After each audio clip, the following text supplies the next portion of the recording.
또 이레한테 이렇게 물어보고 싶어요. 너는 뭐가 되고 싶니? 그러면요, 이렇게 얘기해요. 저는요, 저기, 돈 많은 사람이 되고 싶어요. 빌딩 부자가 되고 싶어요. 저 재벌이 되고 싶어요. 저는요, 큰 집을 갖고 싶어요. 그렇게 이야기들을 할 거예요. 성공하고 싶어요. 근데 제가 바라는 답변은 그게 아니에요. 저는요, 무엇이 되기보다는 하나님을 바라보는 인생이 될 거예요. 저는 그 대답을 원해요. 우리 사는 여러분들에게도 마찬가지입니다. 하나님을 바라보는 인생인 것만큼 행복한 인생은 없어요. 우리는 하나님의 자녀입니다. 자녀와 아버지 사이에는 장애물이 있어요, 없어요? 없죠. 없죠. 왜 없어요? 내 부모니까. 없는 거지요. 근데 만약에 아버지가 너무 엄하셔요. 아버지가 너무 나를 힘들게 해요. 그러면 아버지한테 내 도움을 요청하고 싶어도 요청이 돼요, 안 돼요? 안 되죠? 안 되죠? 왜? 장애물이 있는 것처럼 보이기 때문에 그래요. 사랑하는 여러분, 하나님은요, 너무 좋으신 분이기 때문에 우리에게가 자녀된 우리가 하나님 앞에 갈 때 있는 모든 장애물들 다 부숴버리셨습니다. 그러니까 마음껏 받고 마음껏 주시는 하나님의 사랑과 우리의 사랑을 가로막을 것은 하나도 없다는 거예요. 그런데 참 이상하죠? 왜 자꾸만 두려움이 내 안에 있죠? 무서움으로 대표되는 죄의 문제를 계속 가지고 내가 하나님을 더 이상 사랑할 수 없어. 하나님을 더 이상 내가 바라볼 수 없어. 그렇게 왜 생각할까요? 사단은 그것을 가지고 우리를 계속 속이고 있는 거예요. 하나님이 너를 더 이상 사랑하지 않아. 하나님 더 이상 너를 사랑하지 않아.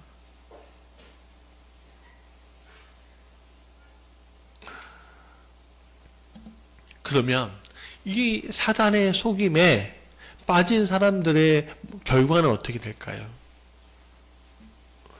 베드로가 사단의 속임을 당하자 어떤 일이 일어났죠? 물에서 막 걷다가 물에서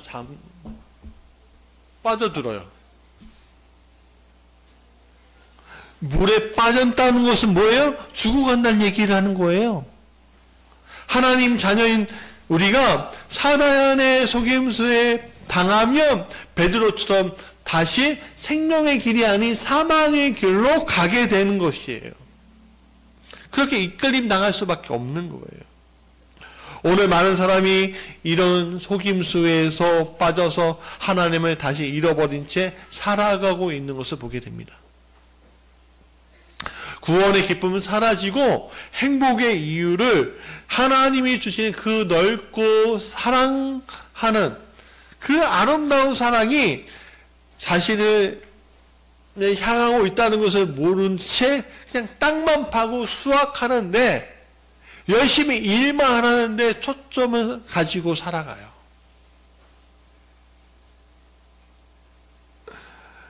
사랑하는 여러분, 에서와 그의 아우 아벨 이야기는 그것을 잘 나타내주고 있어요.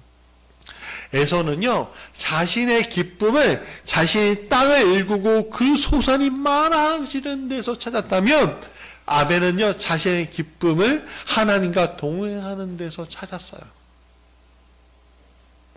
그래서 내가 하나님께 드리는 것이 하나님이 주신 것을 또 다시 드리는 것을 아벨은 기쁨으로 여겼고 에서는요, 가인은요 그것을 기쁨으로 여기지 못했다는 거예요. 열심히 일하고 수고하는 기쁨이 자신의 것이 늘어나는 데에만 집중되어 있다면 우리는요 늘 수확하는 거, 열매를 거두는 거에 대해서 불안에 떨게 될 수밖에 없습니다. 오늘은 날씨가 좋을지, 오늘은 비가 올지, 오늘은 폭풍은 안 불지 늘 염려하고 늘 고통스럽게 우리는 살아갈 수밖에 없는 거예요. 여러분, 우리가 왜 염려해야 되죠? 왜 우리가 수고해야 되죠? 내가 왜 고통스러워해야 되죠? 왜 무엇이 우리를 불행하게 만드는 것이요? 왜 우리는 불행을 먹고 살아야지만 되는 거지요? 하나님의 자녀가 아니라면 그건 당연한 이야기예요. 왜? 하나님의 사랑을 받는 존재가 아니기 때문에. 그런데 하나님의 사랑을 받는 존재라면 그것은 당연한 이야기가 아니에요. 많은 이들이 이 불행을 먹고 살아요. 마치 주식처럼 먹고 살고요, 간식처럼 먹고 살아요. 우울증에 고통당하고 더 이상 나는 사랑받지 못하고 생각하기에 고통스럽게 살아가는 사람들이 얼마나 많은지 몰라요. 근데 더 놀라운 것은 하나님의 자녀라고 불리우는 사람들이 그런 불행을 먹고 산다는 거예요. 먹고 살 필요가 없는데 먹고 산다는 건 뭔가 이상한 거 아니에요? 얼마 전에 교회 사무실에서 모니터를 훔친 사람이 있었어요. 잡혀갖고 감옥에 갔습니다. 처벌을 원하지 않아요 라고 썼는데도 불구하고 그는 감옥에 갈 수밖에 없었어요. 왜냐하면 그 전에 일들이 좀 더 있었기 때문에 제가 괜찮아요 해도 안 되더라고요. 저는 그 형제가 이 교회에 왔을 때 마음껏 도와주고 싶은 마음이 있었습니다. 그래서 새로운 길로 예수님께 이끌려 갔으면 좋겠다는 마음이 제 마음 한가득 있었어요. 그런데 어떻게든 도와주려고 했던 것들이 그 사람이 가지고 있는 두려움과 불행이라는 것을 그 사람이 선택함으로 말미암아 그 사람은 새로운 길을 찾지 못하고 불행을 먹고 사는 사람으로 계속 남게 되는 거예요.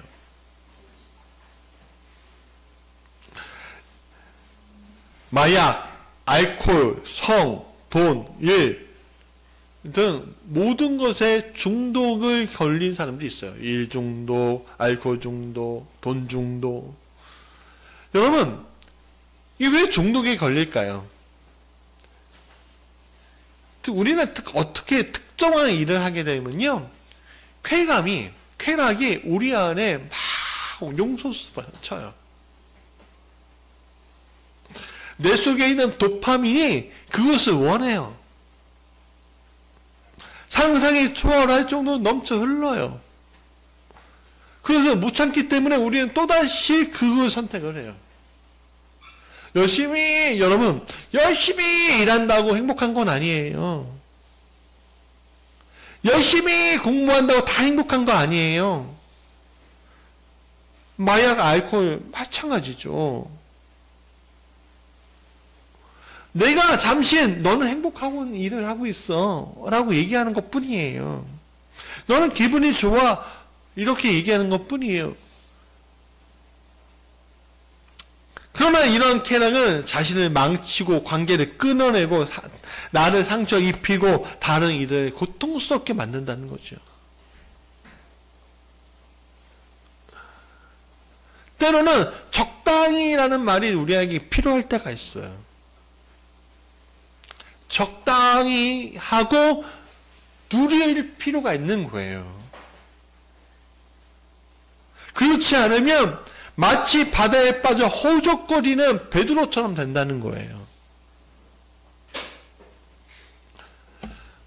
우리가 그럼 베드로처럼 허우적거린다면, 내가 자녀임에도 불구하고 허우적거린다면 어떻게 해야 되냐? 세 번째 같이 읽어볼까요? 시작. 주여 나를 구원하소서. 베드로가 물에 빠졌어요.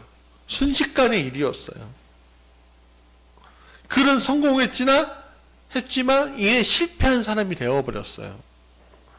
그때 그가 한 첫 마디가 있어요. 뭐예요? 주여 나를 구원해 주소서. 주여의 대상이에요. 주가 누구예요? 예수님이죠? 내가 누구예요? 베드로죠? 구원해 달라는 건 뭐예요? 나를, 생명을 살려달라는 거잖아요. 예수님, 내 생명 살려주세요. 사람 살려! 그거 아니에요? 자, 여기에서 하나님의 자녀와 하나님의 자녀가 아닌 이들과의 큰 차이점이 여기 있어요. 예를 들어 이런 거예요. 우리 아이들이 실패할 때, 아빠, 엄마 입장에 있을 때, 우리 아이들 실패했다고, 야, 니 혼자 살아, 알아서 살아, 그래요?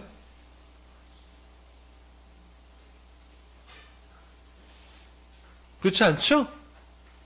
애들이 이렇게 얘기해요. 엄마, 도와주세요. 아빠, 도와주세요. 그렇게 얘기해요. 아주 스스럼 없이 얘기해요. 너무 당연한 것처럼 보여요. 때는 돈도 달래요.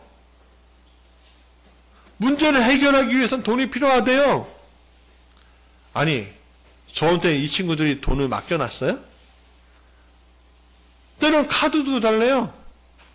가끔씩 카드가 가보면 생각지도 못하는 띵동, 띵동 소리가 나와요. 어저께 띵동 소리가 났는데, 큰맘 할매순대. 그리고 용돈이 늦으면요, 왜 용돈 안 주냐고, 왜 용돈이 늦냐고 타박해요. 아니, 왜 이게 당연한 거예요? 아, 용돈 주는 게 당연한 거예요? 용돈 받는 게 당연한 거예요? 아니잖아요. 모자르면 모자른다고 타박해요. 그때 부모는 어떻습니까? 너가 알아서 살아. 그렇게 얘기합니까? 너 나하고 여기까지야 라고 얘기합니까? 아니죠. 부모는 그렇게 반응하는 사람들이 아니에요. 나쁜 이유가 아니면 호주머니에 있는 거 다 털어서 자신이 못 먹더라도 주는 것이 바로 부모예요. 오히려 타박하고 안 도와주려고 하면 정말 부모가 맞은가? 좀 의심해 보세요.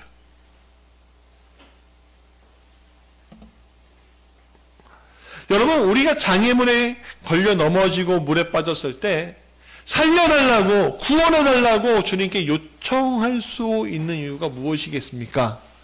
바로 하나님 아버지가 내 아버지이기 때문에 그런 거예요. 남의 아버지가 아니라 내 아버지이기 때문에 그런 거예요. 자녀이기 때문에 우리는 하나님께 구원해달라고 요청할 수 있는 겁니다. 우리가 구원을 요청하지 않을 이유가 하나도 없는 겁니다. 여러분이 하나님 아버지를 멀리 배반하고 멀리 떠났어도요, 우리가 하나님 아버지를 배반하고 멀리 떠났어도 아버지는 동굴 밖에서 우리를 기다리시면서, 우리가 오기만을 기다리시면서 지금 기다리고 계신 거예요. 비록 내가 거짓골로 돌아올지어도 나의 요청을 들으신다는 거예요. 자기의 아들이라고 생각하시고 반지를 끼워주신다는 거죠. 아들임을 증명해 내신다는 거예요. 사랑하는 여러분, 여러분은 자녀예요. 구원에 어려움을 당하면 나를 구원해 달라고 요청할 권리가 있는 자녀예요. 내가 아프면 하나님 나를 고쳐달라고 요청할 권리가 있는 자녀예요. 내가 물질적인 어려움에 있으면 하나님 물질을 나에게 달라고 요청할 권리가 있는 자녀라고요. 내가 오늘 어떤 것에 대해서 실패할 때 그 실패 앞에서 허우적거릴 필요가 없는 게 하나님 아버지께 요청하세요.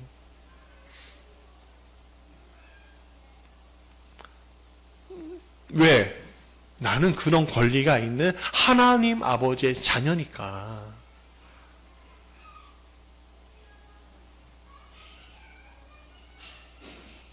내가 실패했어도 내가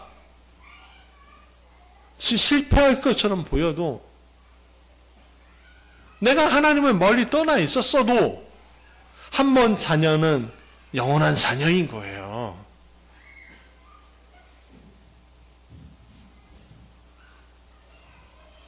제가 살아오면서 제 어려운 일들이 굉장히 많았습니다만, 그러나 그 어려움을 때에 저희 버팀목이 되어주신 건 부모님이셨어요. 저희 부모님이 부자도 아니었어요. 가난했죠. 가난하고 아무것도 없는 분이었어요.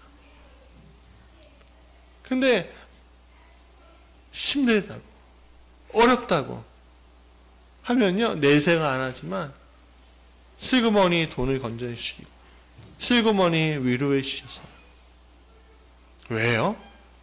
내가 자녀니까. 하나님 아버지도 마찬가지예요. 그 하나님 아버지에게 요청하는 자리에는 장애물이라는 건 없는 거예요.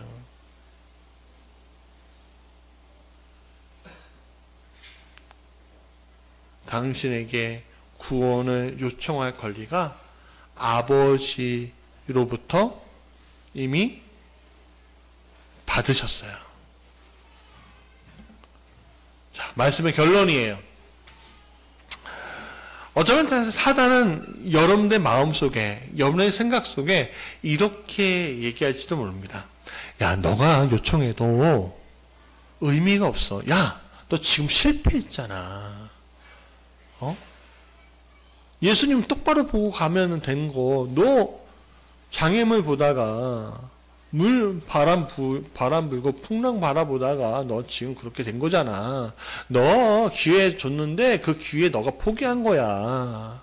너 실패한 거야. 너 실패자의 자리에 있는 거야. 라고 얘기해요. 너 탓하지 마. 남 탓하지 마. 너 탓으로 네 물에 빠진 거 아니야?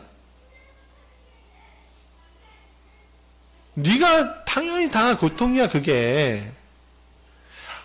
때로는 하나님이라는 존재는 없어.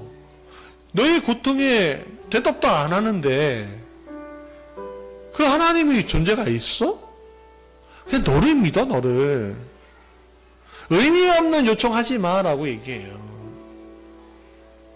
그러나 이사야서 41장 17절 이렇게 기록합니다. 가련하고 가난한 자가 물을 구하되 물이 없어서 갈증으로 그들의 혀가 마를 때에 나 여호와가 그들에게 응답하겠고 나 이스라엘의 하나님이 그들을 버리지 아니할 것이다.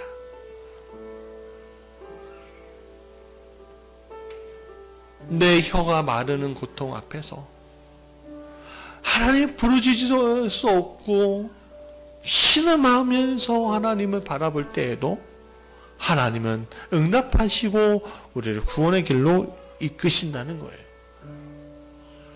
우리가 엘리야의 이야기를 생각합니다. 그는 갈멜산에서 엄청난 승리를 거두었죠. 그러나 그는 실패했습니다. 아방의 왕비 이세벨의 말 한마디, 너가 반드시 오늘 죽을 거야. 그 말 한마디에 갈멜산에서의 그 엄청난 승리를 뒤로하고 그는 며칠 밤을 새면서 유대 광야로 들어갑니다. 거기에 한 노뎀나무를 바라봅니다. 그 노뎀나무에서 그는 피곤한 두 다리와 피곤한 그 심령 앞에서 터벅 쓰러져서 웁니다. 하나님, 내가 내 열조보다 못하네요. 내가 지금 죽기를 원합니다.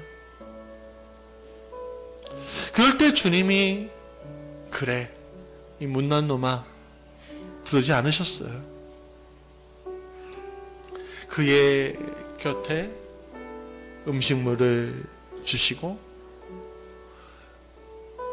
엘리야는 그거를 허겁지겁 먹은 다음에 또 다시 잠에 들었습니다. 그 다시 음식물을 주시면 이렇게 얘기해요. 너가 지치고 쓰러질까봐 참 걱정된다. 이걸 꼭 먹으렴. 사랑하는 여러분, 우리는 베드로처럼 초점을 맞추고 가다가 넘어지기도 하고 물에 빠지기도 하고 실패할 수도 있어요. 때로는 내가 하나님 사랑합니다 라고 얘기해놓고선 배신의 자리에 있을 수도 있죠. 때로는 예수님의 목 박는 자리에 있을 수 있고요. 원수의 자리에서 핍박한 이들이 될 수도 있죠. 그러나 성경의 모든 인물들을 보세요. 그런 자리에 있다가 하나님의 응답에 회개하고 돌아서는 그 순간 그들은 실패자의 자리에서 구원받는 자리로 옮겨지게 되었습니다.